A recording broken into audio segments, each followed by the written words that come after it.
Balik lagi dibikin terang. Kali ini agak mendung.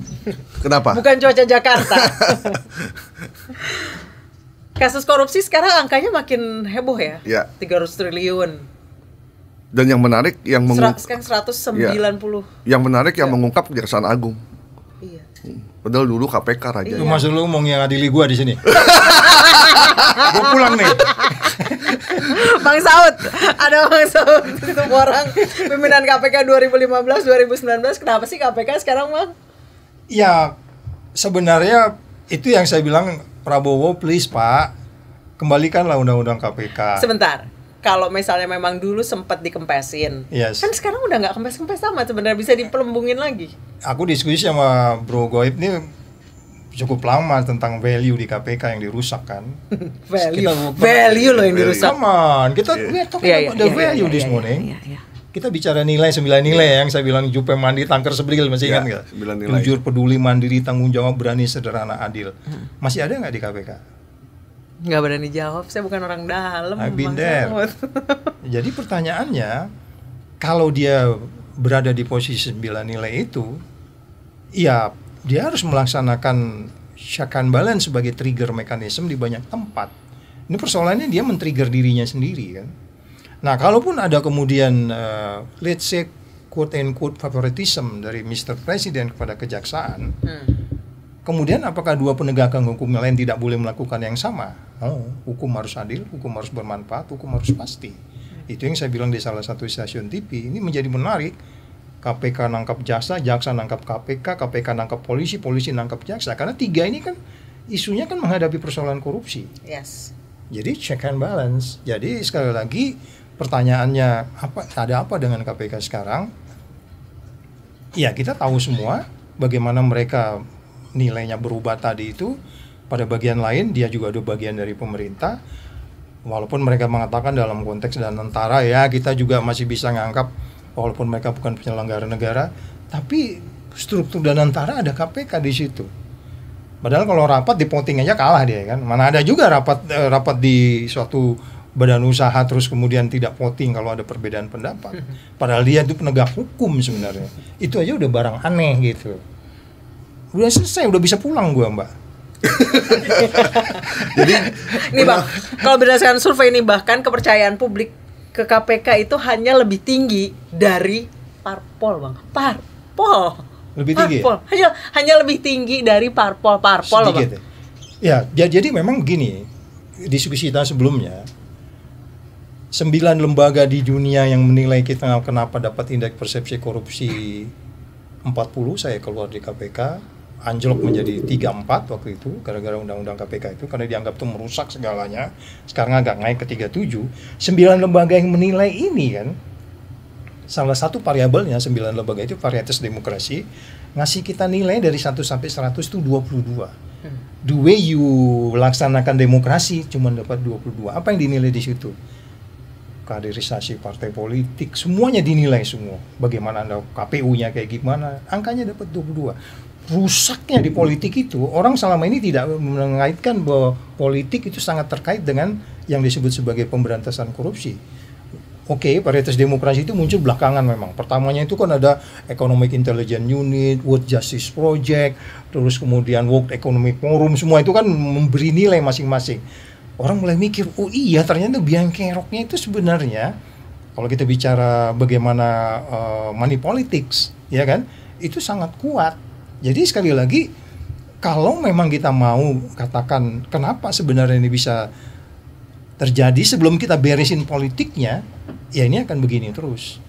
Makanya saya eager kalau memang ada partai politik baru yang membawa nuansa baru sebenarnya daripada partai politik yang udah ada sekarang. Itu mereka udah contaminated sebenarnya. Indeks persepsi kita mulai turun sejak 2014 ya? Sebenarnya dia naik. Ketika saya masuk di KPK itu kan sekitar 36.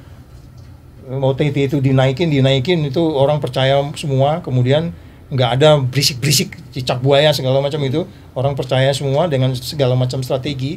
Walaupun kita dalam kaitan kasus Novel juga ada dinilai pimpinan terlalu lemah di situ ya, sehingga kemudian kaitan buku merah juga begitu terlalu lemah. Tapi whatever tuh indeks persepsi korupsi naik, karena yang menilai kan bukan kita, orang luar.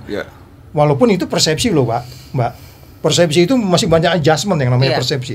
Tapi itu naik sampai kemudian anjlok ketika undang-undang itu dibuat. Karena memang di situ dia menjadi tidak independen, bagian dari pemerintah. Ya kan, kalau dulu dia masih bisa di-challenge. Masih tidak bagian pemerintah aja masih ada pengancaman. Ya kan? Nanti bisa diskusi pengancaman itu suruh hentikan itu kan. Jadi sekali lagi bagaimana sebenarnya saya selalu pakai kata sebenarnya yang paling baik itu sebenarnya pemberantasan korupsi itu harus sustain regenerasi dia. Dari generasi angkatan pertama, angkatan kedua, angkatan ketiga, angkatan keempat, saya angkatan keempat. Itu kan value 9 nilai tadi itu naik gitu. Terus gitu. Saya berulang-ulang harus ngasih contoh, salah ngomong di TV saya diadilin dan seterusnya. Itu yang tidak terjadi sekarang ini gitu. Bang Saud, tadi Bang Saud bilang sejak bagian jadi pemerintah dia jadi agak sulit bergerak. Tapi bukannya dulu juga bisa dipanggil-panggil ya, diancam-ancam. Iya. Bukan diancam-ancam, sorry. Ada faktanya Stop. pokoknya. Jangan lanjut. Gitu. Ya, itu kasus Itu intervensi sudah terjadi sejak dulu, bahkan sebelum bagian dari pemerintah. Yes, itulah yang saya bilang kembali lagi. Dia independen aja dibegitukan, Mbak. Apalagi Kasus dia tidak apa Bang yang independen. dibegitukan, Bang? Ya, dia suruh ngobrol sama Pak Agus ini. Pak Agus bener nggak Pak? Suaranya berapa desibel ketika itu bentak? Bentak kan beda dong, ya dong. Siapa yang bentak? Hentikan. Beda kan? Aduh, hentikan. Berapa desibel begitu? Itu bisa Pakai mic, diukur pakai itu. Pakai mic. Itu berarti kasus IKTP ya? Iya, ya kayak KSDP waktu itu kan disebutkan bahwa Jokowi memanggil siapa Agus Raharjo dia pergi sendirian, which is itu juga saya bilang itulah Bapak pergi sendirian sih, gitu. Yang dipanggilnya sendiri.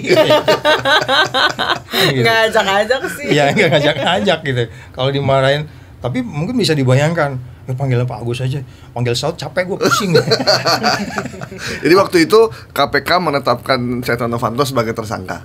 Yap. Sudah diumumin ya? Ya. Setelah pokoknya yang jelas sudah putusan, kalau menurut cerita Pak Agus kronologisnya, waktu itu sudah diputuskan tersangka, jadi nggak mungkin dihentikan. Ya. Berarti ini berurutan sama kejadian yang benjol segede bapau itu. Urutannya, urutannya. sekuensnya, sekuensnya itu kan. Ya, bukan itu yang papa minta saham, itu beda lagi. Oh, beda lagi. Saya belum di KPK waktu itu. Tapi itu juga menjadi suatu gambaran sebenarnya. Karena gini, agak naif juga gua sebagai orang yang pernah 30 tahun di dunia gelap. Gua masuk ke medan perang, gua pelajari dulu medan perangnya, bener nggak? Iya. Iya dong, naif banget gua. Kan gua pelajarin dulu medan perangnya. Bagaimana cicak buaya 1-2, bagaimana menentukan pimpinan, terus bagaimana mereka bisa katakanlah bargaining dengan situasi yang sangat sulit itu, terlebih sumber daya alam. Terlebih yang menjadi menarik perhatian saya karena orang fisika, saya belajar BOD COD ya kan. Itu saya di sumber daya alam itu menjadi perhatian saya. Waktu itu angkatan ketiga itu ada program yang penyelamatan sumber daya alam. Itu menarik. Di situ amburadul di era Jokowi ya. Segala macam justifikasi yang disebut sebagai hilirisasi segala macam itu justifikasi aja. Jadi saya mempelajari medan perangnya dulu. Oh begini ya, oh begini. Oh ya oke, gue daftar masuk kan begitu. Walaupun lu juga curiga nih ngapain Intel masuk ke Iya. Lu curiga pasti Iya, kan? pasti. Nah ternyata dia Titipan tahu. siapa ini? Nah ini ternyata belakangan dia sadar kita punya barang beda sama toko sebelah kan? Ya kan? Bener nggak? Lu ngaku kan bro? Iya. Ngaku. Jadi maksud saya gini loh. Kalau memang sekarang ini kondisinya dia tidak dipercaya, kemudian kejaksaan dengan manuver seperti itu kita harus apresiasi. Karena mereka part of the bagaimana memerangi memerangi korupsi ini. Oke lah di battle ini kamu kalah, di battle ini kamu kalah, di sini jembatan kamu untuk runtuh. Tapi di battle ini kamu menang. Dan secara keseluruhan kan memenangkan peperangan ini. Yang menurut saya buat Prabowo akan menjadi sulit kalau dia hanya bicara di battle-battle ini. Gue menang di sini, jaksa nuntut. Tapi di battle lain kamu kalah dalam peperangan. Jadi saya nggak terlalu tertarik untuk melihat di battle-battle yang dibuat oleh kejaksaan ini nangkap Battle dibuat loh. iya kan Dibuat. iya kan saya mau ada more di situ ya kan ya terus kemudian yang lain-lain dan seterusnya. Jadi harus melihatnya komprehensifnya gitu. Bang, karena abang tadi udah nyinggung nama More ya, ini kan abang kan udah mengurus soal ini Petrol dan segala macam mafia itu sejak 2011 15. saya 15. masuk, ya. Oh, sebelumnya belum. Belum, aku nggak ini. Tapi kayaknya namanya itu familiar sejak nama More tadi. Aku dengar tahun familiar 90-an. Betul itu. Tapi saya pribadi More ini mulai eye-catching di 2014. di saya. Enggak. Iya, 2014. Kok tahu Mbak ya? Tahu, Pak. Rumah yang di Jakarta Timur itu. Kalau enggak, kalau saya kenalnya itu waktu mendengar itu waktu saya ikut Lemhanas. Di Lemhanas itu kan banyak orang berbagai macam latar belakang kan. Bang itu More bang yang main. Siapa tuh More? More katanya menyebut lah itu nama itu. Gitu. Gasoline Godfather. Nah, kembali lagi bahwa tadi pertanyaannya adalah. Nah, kan abang udah pernah dengar nama itu, dan kabarnya muncul dalam audit di Petral pada saat itu. Oke, Kordamenta. Nah, Kordamenta dari Australia. Nah, namanya kabarnya ya, ada, tapi tidak tersentuh. Tapi kali ini tiba-tiba kita malam-malam dikagetkan breaking news, tersangka. Nama dia ada sebagai tersangka. Iya, jadi kalau kita membaca laporan yang Kordamenta itu, saya pertama mengatakan gini, ya kalau laporan gini mah BPK juga bisa mereksanya. BPK juga bisa. Iya, ngapain juga kita manggil-manggil, kan itu dari Australia kan, mahal kan itu. Karena memang itu lebih kepada forensik ya. Tapi sebenarnya BPK juga bisa forensik gitu. Uang $1 juga dia bisa amatin kok kemana masuk keluar perginya. BPK paham di situ dan dia secara undang-undang legitimate untuk melakukan itu. Tetapi kenapa itu nggak dilakukan sekian tahun mulai dari Republik ini berdiri? Ya kalau saya menguat seorang pendapat itu berpikir kan Pertamina ini kan mulai dari berdiri sampai hari ini per hari ini tanggal berapa ini Mbak?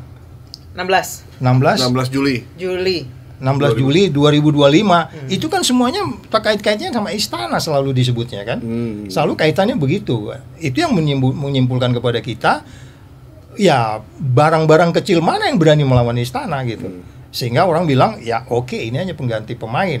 Jadi di laporan Kordamenta itu kebetulan saya tadi nyebut sama Mas Purkon ya, aku sebut ya, bahwa yang gua gambar detail kasus di KPK selama 4 tahun di KPK itu pertama IKTP, itu gua gambar detail-detailnya sampai gua paham tuh murakabi itu apa gitu. Yang berikutnya kedua gua gambar detail adalah Kordamenta ini, laporan Kordamenta. Ada dua nama ini pas abang jabat ya? Iya, ada dua nama yang sudah muncul di situ sebenarnya menurut saya. Ya, satunya dia, satunya lagi ada yang udah masuk tersangka di jilid pertama kemarin. Ada nama juga. Yang oplosan BBM yang iya, yang jilid pertama kan ada berapa orang tuh. Nama dia udah masuk yang di situ. Ya, Bang. Di situ nama itu udah ada. Di Kordamenta laporan tuh disebut-sebut. Yang menurut saya adalah ya Kordamenta itu juga kan waktu itu saya anggap dia kesulitan juga untuk menggambarkan siapa sebenarnya bagi kalau saya penyidik, siapa nih yang harus gue pidanaan dari laporan lo tuh. Karena itu laporan itu perlu ditindaklanjuti. Ada namanya email apa gitu ya, email nanti ketik aja laporan tuh. Email apa, bagian pemasaran apa yang kemudian siapa yang ngatur-ngatur harga, informasi ini dibocorkan dulu sehingga orang bisa dapat duaan proyek. Karena harga kan Pertamina itu harus bikin referensi harga kan, harga itu dibocorin dulu sehingga seorang bisa dapat dulu. Itu semua ada disebut-sebut di situ. Itu namanya semuanya ada.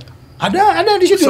Selain yang dua nama itu, nama-nama lainnya semua ada nama-nama lain. Tetapi yang betul-betul terkait sekarang hari ini dua nama selain More itu. Jadi maksud saya, yang anaknya? Enggak, anak belum ada waktu itu, belum ada orang lain.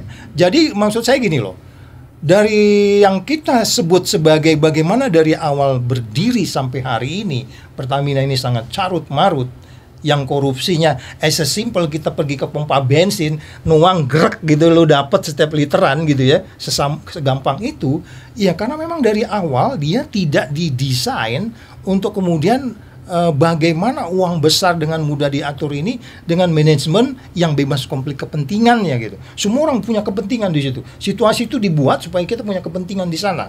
Mulai dari transportasinya, menentukan lifting, ya kan? Ini orang kan menjadi liftingnya suruh naikin lagi. Nanti lifting itu akan bicara namanya cost recovery lagi kan gitu ya. Ruwetnya banyak. Belum impornya. Iya, walaupun sebenarnya itu sederhana gitu. Tapi itu dibuat menjadi ruwet. Karena dari awal itu tidak dibuat sederhana sebenarnya. Padahal bisnis minyak itu jujur aja orang bisa kaya ya, Bang ya? Oh iya dong. Hari ini aja kita mau kesini udah ngeluarin minyak berapa? Iya kan? Mungkin orang bisa puasa loh. Tapi ada nggak orang bisa puasa di rumah aja? Kagak kan? Bisa. Artinya lu harus keluar, lu beli bensin kan? Iya. Orang saya dulu punya tetangga agen minyak tanah bisa haji berkali-kali. Ya. Agen minyak tanah doang gitu. Itu yang saya maksudkan adalah yang saya cerita tadi, bagaimana sebenarnya membuat Pertamina ini menjadi simple untuk kemudian bisa diaudit dan dipertanggungjawabkan. Itu yang salah satu stasiun TV kemarin saya bilang, gue tantang lo 10 bulan ini bisa nggak IPO. Dengan IPO itu kita bisa melihat Pertamina secara terbuka. Tetapi ketika IPO dilakukan, pasti banyak orang kan kehilangan ikan di situ. Pasti banyak orang nggak setuju. Karena itu akan ada banyak keteraturan kan. Nah, ini yang menurut saya, kalau kita katakan pengalaman dari bagaimana Telkom, kemudian bagian dia double listing, ada di Indonesia, ada di New York ya. Nah, itu kan membuat dia pelan-pelan berdiri, menata tata kelola yang baik, bisnis yang katakanlah kompetitif, yang mengikuti etik bisnis. Orang di luar sana kan udah bicara etik bisnis. Makanya saya bingung perusahaan minyak besar mana yang belum go public di luar sana. Nah, tapi ini kan dibuat seperti ini supaya kemudian ya ganti pemainnya gampang gitu. Kan kalau udah listing kan lu ganti pemain nggak bisa sembarangan kan? Iya dong.